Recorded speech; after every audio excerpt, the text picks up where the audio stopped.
Voici la lettre écrite par le roi Léopold II de Belgique aux missionnaires voyageant au Congo en 1883 pour propager le christianisme. Révérend père et chers compatriotes, la tâche qui vous est demandée d'accomplir est très délicate et demande beaucoup de tact et de diplomatie. Père, vous allez prêcher l'Évangile, mais votre prédication doit être inspirée d'abord par l'intérêt du gouvernement belge. Le but principal de votre mission au Congo n'est pas d'enseigner aux nègres la connaissance de Dieu, car ils le connaissent déjà. Ils parlent et s'engagent envers leur Dieu. Ils savent que tuer, voler, adultère et blasphème ne sont pas bons.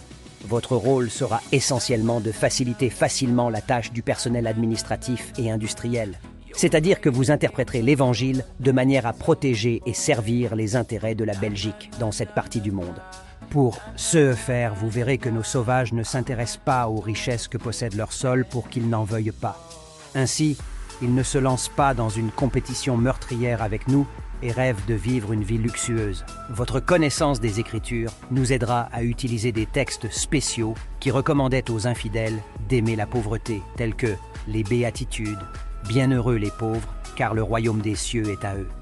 Et il est impossible aux riches d'entrer dans le royaume des cieux. Vous ferez tout ce que vous pourrez pour faire craindre aux Noirs d'être riches afin qu'ils puissent aller au ciel. De temps en temps, empêchez-les de se rebeller et gardez-les dans la crainte que vous utilisiez la violence. Vous leur apprendrez à tout supporter, même lorsqu'ils se font insulter ou tabasser par vos compatriotes administratifs. Tu leur apprendras que quiconque use de vengeance n'est pas un enfant de Dieu. Vous les ferez suivre l'exemple des saints qui ont tendu l'autre joue. Vous les éloignerez de tout ou de tout acte qui leur donne le courage de nous affronter. Je fais ici allusion à leur magie, c'est-à-dire juju, voodoo. Ils ne doivent pas avoir envie d'abandonner leur juju, et vous ferez de votre mieux pour les emporter en même temps. Votre action se portera essentiellement sur les plus jeunes pour qu'ils ne se rebellent pas. Si les commandements du Père sont en conflit avec ce que les parents enseignent, l'enfant doit apprendre à obéir à ce que le missionnaire lui enseigne, car il est le père de son âme. Nous devons les forcer à se soumettre et à obéir. Chers compatriotes, voici quelques principes que vous devez appliquer. Vous en trouverez bien d'autres dans le livre qui vous sera remis à la fin de cette séance. Enseignez l'Évangile aux nègres à la manière africaine, afin qu'ils restent soumis aux colons blancs.